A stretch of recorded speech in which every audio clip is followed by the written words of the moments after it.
কেন থাকবে না? সিনেমায় আসছি কেন? চলে যাওয়ার জন্য? হ্যাঁ, সুপারহিট মুভি ছিল। Thank you.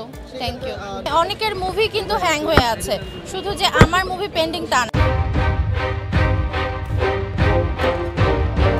গ্যাপ না, কাজ তো শেষ হইতেও টাইম লাগে, আপনারা তো জানেন। শুটিং থাকে, প্রি প্রোডাকশন সব মিলে ওভারঅল অ্যান্ড দেশের মধ্যে একটা এইরকম একটা এলোমেলো সিচুয়েশন হয়ে গেল।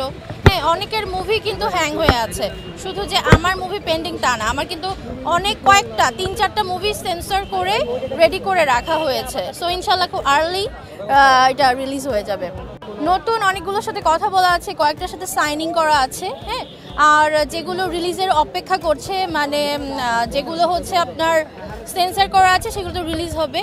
অ্যান্ড বিগ বাজেটের কয়েকটা মুভির সাথে কথা চলছে। হ্যাঁ, সুপারহিট মুভি ছিল। Thank you. কেন থাকবে না? সিনেমায় আসছি কেন? চলে যাওয়ার জন্য? জি বুঝি নাই।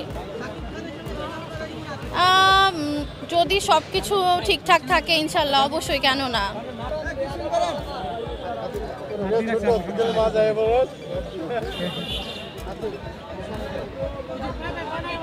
আচ্ছা, ভোট দিতে হবে। ভোট